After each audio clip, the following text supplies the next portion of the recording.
Saya Muhammad Abdurrahman Nasir, dan di sini saya akan menentukan tugas saya, yaitu tugas tentang sistem hukum adat warisan. Untuk hukum waris adat Minangkabau adalah aturan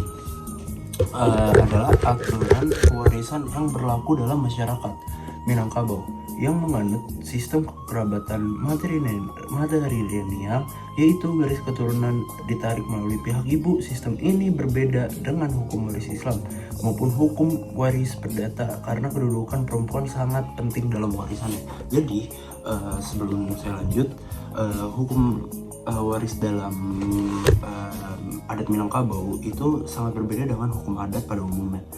Dengan hukum adat yang sudah tertera pada perdata, hukum adat yang sudah diajarkan oleh matkul hukum adat sendiri, itu menurut saya berbeda. Karena apa? Nanti kita pelajari lebih lanjut. Oke. Selanjutnya adalah sistem kekerabatan. Sistem kekerabatan ini ciri utama sistem kekerabatan Minangkabau yaitu yang pertama ada garis keturunan. Garis keturunan ini itu harus mengikuti ibu dari keturunan Minang sendiri. Nah, yang kedua ini ada anak masuk ke dalam suku ibunya. Yang ketiga ada harta pusaka diwariskan melalui garis perempuan. Laki-laki berperan sebagai mama. Mama itu adalah paman dari pihak ibu atau laki-laki dari saudara ibu. Nah, yang keempat adalah mengurus kepentingan kemenakan. Contoh, seorang perempuan memiliki anak laki-laki dan perempuan. Kedua anak tersebut mengikuti suku ibunya, bukan suku ayahnya. Jadi anak perempuan dalam sistem keturunan di adat Minangkabau, perempuan itu mengikuti ibunya dan anak laki-laki itu mengikuti ayahnya. Gitu. Nah, selanjutnya ini adalah jenis harta. Yang pertama ini ada harta pusaka tinggi. Harta yang diwariskan secara turun-temurun dari nenek moyang. Contoh, mulai dari tanah ulayat, dari rumah gadang, sawah atau ladang, warisan leluhur.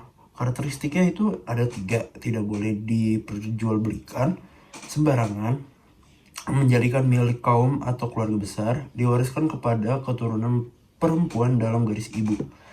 Yang kedua adalah harta pusaka rendah. Harta yang diperoleh seseorang dari hasil usaha sendiri selama hidup.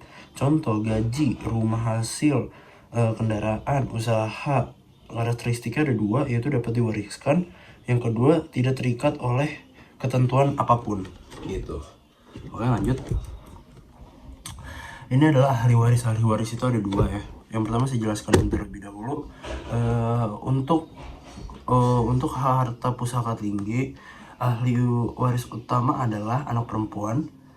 Yang ini adalah kemenakan perempuan. Yang ketiga garis keturunan ibu. Laki-laki memiliki hak kepemilikan atas pusaka tinggi tetapi berperan sebagai pengelola dan penjaga harta kaum. Yang sebelah sana untuk harta pusaka rendah, yaitu pembagian biasanya mengikuti hukum Islam, musyawarah keluarga, sehingga anak-anak laki-laki perempuan dapat memperoleh bagian warisan. Jadi yang kedua itu bisa disimpulkan bahwa di hukum adat Minang ini sistem waris itu bisa berdasarkan hukum Islam juga, hukum waris Islam. Tapi itu bagian yang rendah. Kalau bagian yang tinggi itu emang pakai cara tersendiri. Nah, peran mama ini adalah saudara laki-laki dari ibu. Mama adalah saudara laki-laki dari ibu. Tugas mama itu adalah mengolah harta pusaka kaum, menjaga kepentingan kemenakan, menyelesaikan sengketa warisan, menjadi pemimpin adat dalam keluarga. Dalam masyarakat juga, Minangkabau tradisional, mama memiliki kedudukan yang sangat penting dibandingkan ayah dalam urusan adat. Yang sudah kita tahu tadi, mama ini adalah seorang saudara laki-laki dari ibu, dan dia yang dimana itu sebagai tahta tertinggi dibanding seorang ayah kalau dalam hukum adat Minang sendiri. Oke, yang selanjutnya ini ada proses pembagian warisan. Yang pertama ada pembagian warisan dapat melalui musyawarah keluarga. Yang kedua, pertimbangan adat dan syarat. Yang ketiga, persetujuan anggota kaum.